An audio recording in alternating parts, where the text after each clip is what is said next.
नमस्कार. Banking lecture सीरीजमध्ये आपणा सर्वांचे स्वागत.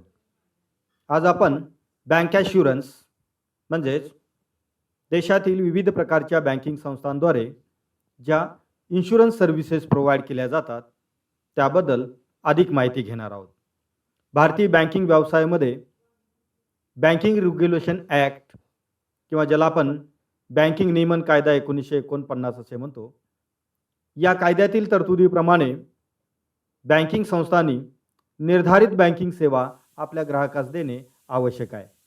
त्या व्यतिरिक्त अधिकच्या सेवा या संस्थांना देता येणे शक्य नव्हते.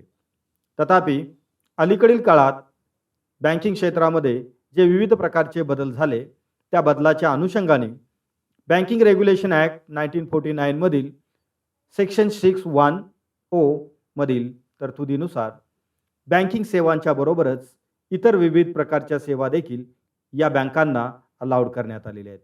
तशा प्रकारची सुधारणा ही कायद्यामध्ये गव्हर्नमेंट ऑफ इंडियाच्या माध्यमातून ही करण्यात आली व ज्यामध्ये इन्शुरन्स ही देखील बँकिंग संस्थांच्यासाठीची ही परमिशेबल सर्व्हिस म्हणून अलाउड करण्यात आलेली आहे. त्यानुसार भारतातील विविध बँकिंग संस्था इन्शुरन्स सेवा देत असताना आपणास पाहाव्यास मिळत आहे. कारण या देशातील बँकिंग संस्था अनेक विविध प्रकारच्या पॅरा बँकिंग ॲक्टिव्हिटी परफॉर्म करताना आपणास दिसून येईल की ज्यामुळे या बँकिंग संस्था आज फक्त बँकिंग संस्था न राहता त्या फायनान्शियल सुपर मार्केट्स होऊ घातलेले आहेत, किंबहुना त्या युनिव्हर्सल बँक्स या स्वरूपात काम करत असताना आपणाला दिसत आहेत. या अनुषंगाने 9 ऑगस्ट 2000 मध्ये रिझर्व्ह बँक ऑफ इंडियाने एका मास्टर सर्क्युलरद्वारे इन्शुरन्स जॉईंट व्हेंचर स्थापन करण्याबाबतची परवानगी दिलेली आहे.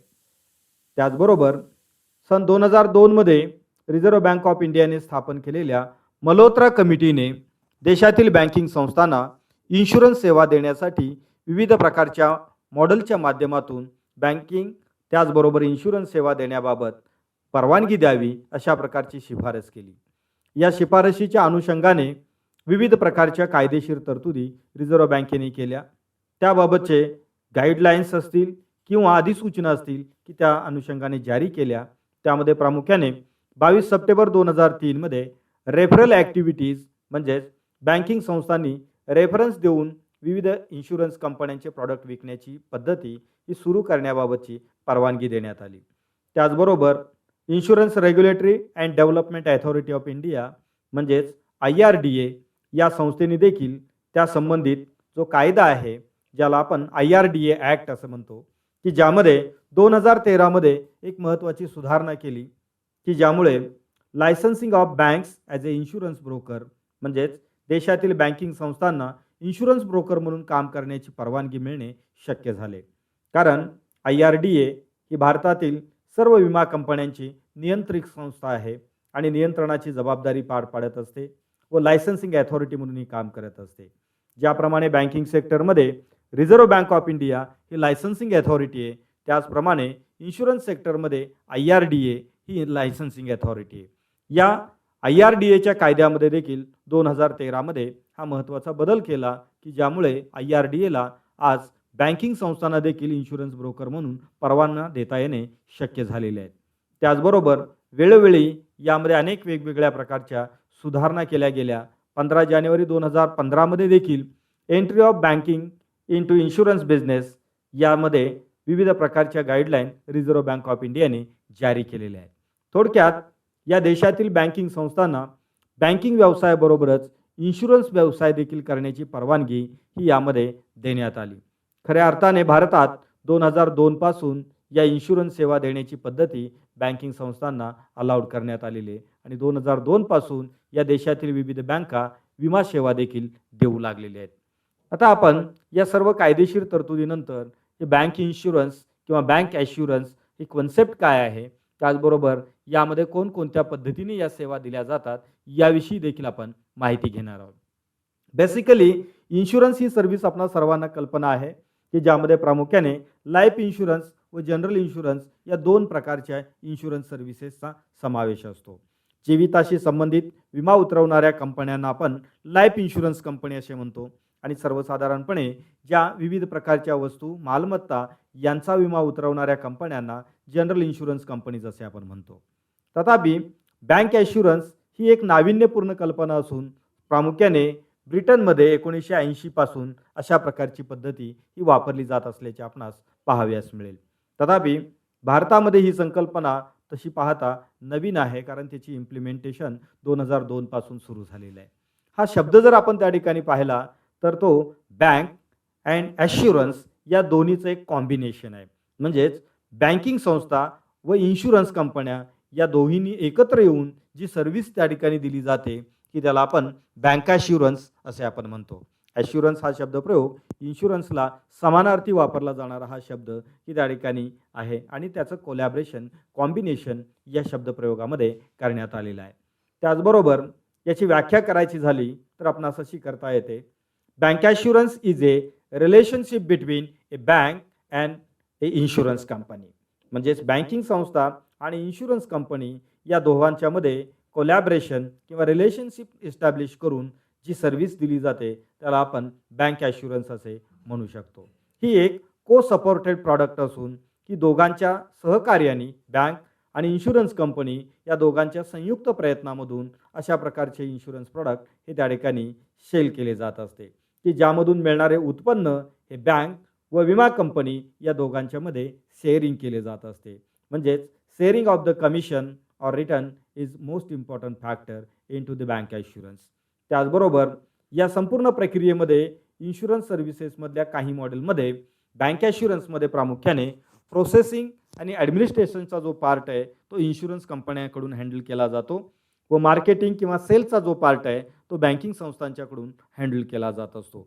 तर अशा प्रकारे बँकिंग संस्था जेव्हा त्या ठिकाणी इन्शुरन्स प्रॉडक्ट विकतात तेव्हा त्याला आपण बँक ॲश्युरन्स असे म्हणत असतो. तर या बँक ॲश्युरन्सच्या अनुषंगाने भारतामध्ये जे वेगवेगळे मॉडेल्स त्या ठिकाणी इम्प्लिमेंट केले जात असतात त्यामधील काही महत्त्वाचे मॉडेल्स या ठिकाणी आपण डिस्कस करणार आहोत. यामधील पहिलं मॉडेल जे आहे की ज्याला आपण नॉन रिस्क मॉडेल असे आपण म्हणतो की ज्यामध्ये कॉर्पोरेट एजन्सी मॉडेलचा समावेश होतो. नॉन रिस्क मॉडेल म्हणजे यामध्ये बँकिंग संस्था या विम्याशी संबंधित, विक्रीशी संबंधित व त्यामधील धोक्याशी संबंधित कोणत्याही प्रकारची जबाबदारी या बँकिंग संस्थांच्यावरती येत नसते आणि म्हणून त्याला आपण नॉन रिस्क किंवा नो रिस्क मॉडेल असे आपण त्या ठिकाणी म्हणतो की ज्यामध्ये कॉर्पोरेट एजन्सी मॉडेलचा समावेश होतो.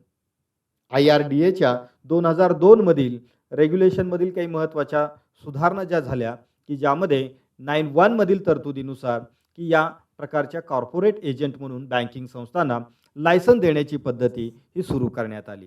तथापि या देशातील ज्या बँकांना अशा प्रकारचे इन्शुरन्स कंपन्यांचे कॉर्पोरेट एजंट म्हणून काम करण्याची इच्छा आहे अशा बँकिंग संस्थांच्या बाबत रिझर्व्ह बँकेने काही अटी शर्ती घातलेल्या आहेत. त्यामधील पहिली जी अट आहे ती म्हणजे net worth of the bank should not be less than 500 crore. म्हणजेच त्या बँकेचं नेट वर्थ जे आहे ते 500 कोटी रुपयापेक्षा कमी असता कामा नये.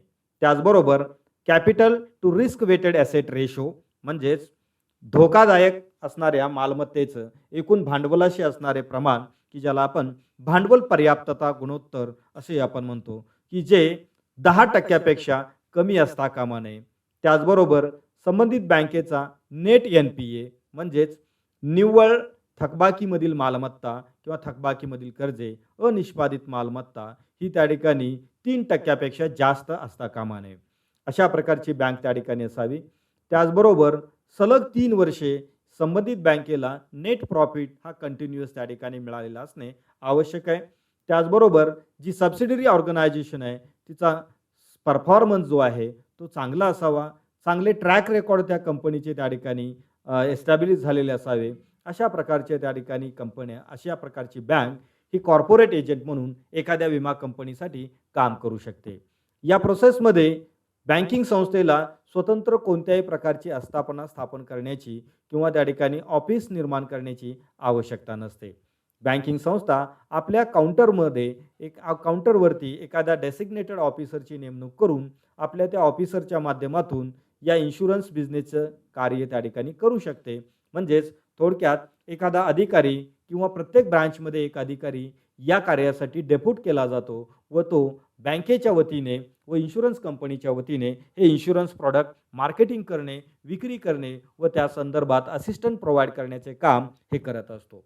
या प्रक्रियेमध्ये इन्शुरन्स कंपनीचे प्रॉडक्ट्स विक्री केल्याबद्दल कॉर्पोरेट एजन्सी म्हणून बँकिंग संस्थेला कमिशन किंवा कमिशनमधील काही हिस्सा हा मिळत असतो. तर याला आपण नो रिस्क मॉडेल किंवा कॉर्पोरेट एजन्सी मॉडेल असे आपण म्हणत असतो. दुसरा प्रकार म्हणजे रिस्क मॉडेलमधला प्रकार आहे की ज्याला आपण सबसिडियरी ऑर्गनायझेशन किंवा जॉईंट व्हेंचर असे आपण म्हणतो. जेव्हा एखादी बँकिंग संस्था व एक इन्शुरन्स कंपनी एकत्र येऊन जॉईंट व्हेंचर एस्टॅब्लिश करते तेव्हा आपण त्याला joint venture for bank assurance असे म्हणू शकतो. की ज्यामध्ये उदाहरण सांगायचे झाले तर HDFC लाईफ इन्शुरन्स कंपनी म्हणजेच त्या ठिकाणी एक लाईफ इन्शुरन्स कंपनी व HDFC या दोन्हींनी संयुक्तपणे एक सबसिडियरी स्थापन केली व या सबसिडियरीच्या माध्यमातून की त्या ठिकाणी बँक ॲश्युरन्स किंवा इन्शुरन्स प्रॉडक्ट सेल करण्याचे काम त्या ठिकाणी करत असतात.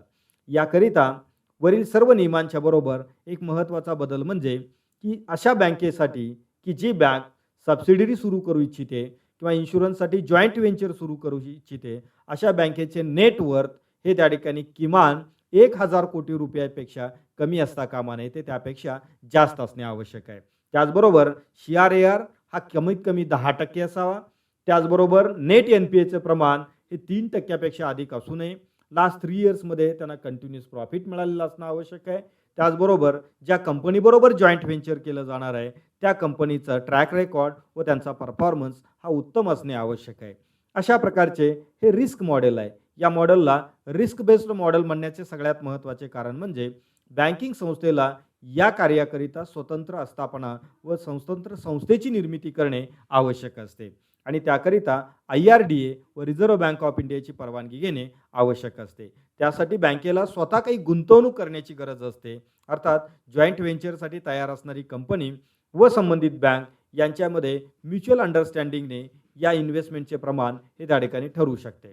परंतु यामध्ये गुंतवणूक करावी लागत असल्यामुळे यामध्ये फ्युचरमधली बिझनेस रिस्क असल्यामुळे या मॉडेलला रिस्क मॉडेल असे त्या ठिकाणी म्हटले जाते. तथापि या प्रक्रियेमध्ये जॉईंट व्हेंचर करणारी इन्शुरन्स कंपनी ही देशांतर्गत कंपनी असते.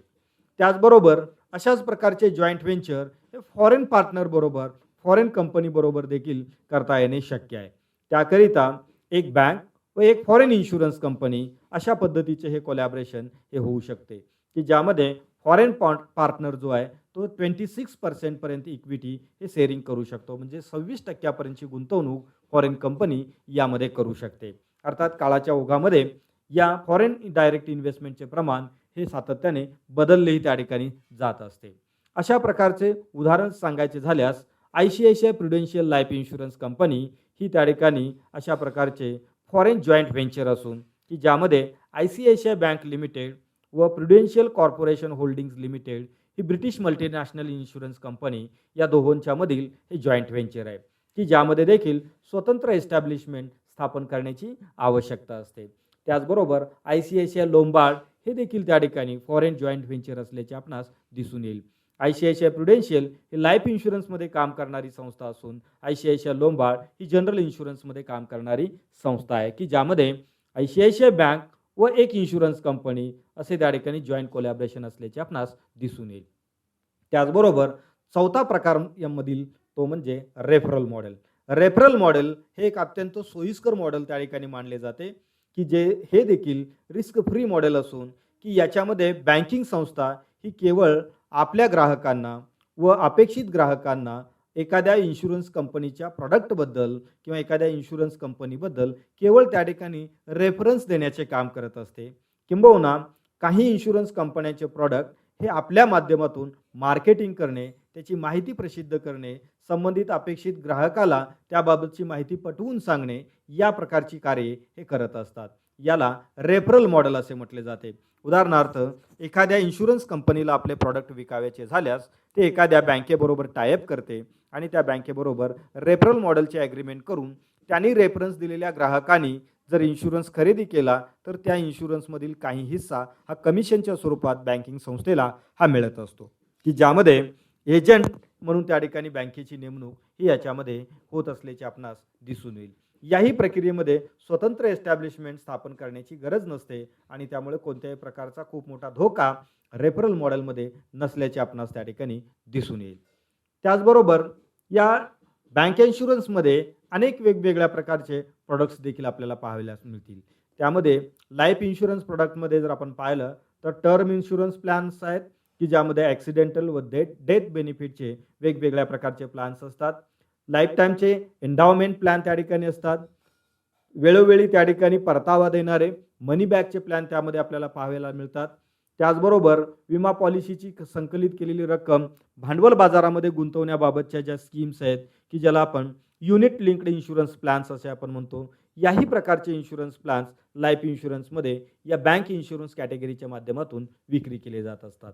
त्याचबरोबर नॉन लाईफ इन्शुरन्समध्ये हेल्थ इन्शुरन्स असेल, मरेन इन्शुरन्स असेल, प्रॉपर्टी इन्शुरन्स असेल, अशा अनेक वेगवेगळ्या प्रकारचे कार इन्शुरन्स, व्हेइकल इन्शुरन्स असेल, सोन्या चांदीच्या दागिन्यांचा विमा उतरवणं असेल, अशा अनेक वेगवेगळ्या प्रकारचे नॉन लाईफ इन्शुरन्सचे प्रोडक्ट देखील बँक ॲश्युरन्सच्या माध्यमातून हे सेल केले जात असतात. अर्थात या सर्व प्रकारच्या व्यवसायाचा सगळ्यात महत्त्वाचा जो फायदा असतो तो फायदा दोन्ही प्रकारच्या संस्थेला असतो. म्हणजे या टायअपमध्ये सहभागी होणारी इन्शुरन्स कंपनी व बँक या दोघांनाही त्या ठिकाणी विन विन सिच्युएशन त्या ठिकाणी मिळत असल्याचे आपणास पाहाव्यास मिळेल. याचं सगळ्यात महत्त्वाचं कारण म्हणजे की या संपूर्ण प्रक्रियेमध्ये बँकिंग संस्थेला नवीन व्यवसाय मिळतो, नवीन कस्टमर मिळतात व इन्शुरन्स कंपनीला देखील बँकेच्या रेफरन्समुळे नवीन कस्टमर मिळतात. मोठा बिझनेस त्या ठिकाणी इन्शुरन्स कंपनीला देखील मिळत असतो. बँकेच्या दृष्टीने जर आपण विचार केलं तर बँकिंग संस्थेला एक नॉन इंटरेस्टचा ॲडिशनल सोर्स जनरेट होतो की ज्याच्या माध्यमातून बँकेला अधिकचे उत्पन्न हे मिळू शकते. त्याचबरोबर काही बँकांच्याकडे अंडर युटिलाइज्ड कॅपॅसिटी असते, मग ती त्या ठिकाणी इन्फ्रास्ट्रक्चरच्या बाबतीमध्ये असेल, त्याचबरोबर फायनान्सच्या बाबतीमध्ये असेल, ह्युमन रिसोर्सच्या बाबतीमध्ये असेल की काही वेळेला अनयुटिलाइज्ड कॅपॅसिटी अशी बँकांच्याकडे शिल्लक असते की ज्याचा वापर अशा प्रकारचे प्रॉडक्ट्स विक्री करण्यासाठी व ॲडिशनल इन्कम सोर्स जनरेट करण्यासाठी बँकिंग संस्थांना करता येऊ शकतो. म्हणजेच जर त्या ठिकाणी अधिकचे मनुष्यबळ बँकेमध्ये अपॉइंट केलेले असेल तर अशा कर्मचाऱ्यांना अशा प्रकारच्या रेफरल मॉडेलमध्ये असेल किंवा कॉर्पोरेट एजन्सी मॉडेलमध्ये त्या ठिकाणी आणता येऊ शकतं. त्यांना ट्रेनिंग देऊन अशा प्रकारच्या प्रॉडक्ट सेलसाठी तयार करता येऊ शकतं. त्याचबरोबर बँकेच्या शाखेमध्ये उपलब्ध असणाऱ्या स्पेसमध्ये की त्या ठिकाणी अशा प्रकारची स्पेस निर्माण करून की त्या ठिकाणाहून त्या काउंटरवरून इन्शुरन्सचे प्रोडक्ट विक्री करण्याची व्यवस्था करता येऊ शकते. त्याचबरोबर या बँक ॲश्युरन्सचा आणखीन एक सगळ्यात महत्त्वाचा फायदा जो मिळतो तो म्हणजे ग्राहकांना. कारण आपला विश्वास असणाऱ्या बँकेमध्ये या ठिकाणी इन्शुरन्स प्रोडक्ट जर आपल्याला मिळत असेल, म्हणजे बँकिंग सर्व्हिसेस बरोबरच इन्शुरन्सची सेवाही मिळत असेल तर ग्राहकांना अधिक समाधान प्राप्त होते, अधिक विश्वासार्हता त्याच्यामधून त्यांना प्राप्त होत असते की ज्याचा फायदा या ग्राहकांना त्याचबरोबर बँकिंग संस्थांना देखील खूप मोठ्या प्रमाणात होत असल्याचे आपणास दिसून येईल. तर विद्यार्थी मित्रो, की या पद्धतीने या देशामधील बँकिंग संस्था अलीकडील काळात इन्शुरन्स सर्व्हिस देखील प्रोव्हाइड करत आहेत की ज्याला आपण बँक ॲश्युरन्स या एक नवीन टर्मिनॉलॉजीचा आपण त्यासाठी वापर करत असतो. मला वाटतं या विवेचनावरून आपणास ही संकल्पना व त्याचमधले वेगवेगळे प्रकार व त्याचे विविध प्रकारचे फायदे यामध्ये आपणास समजलेले असतील. धन्यवाद.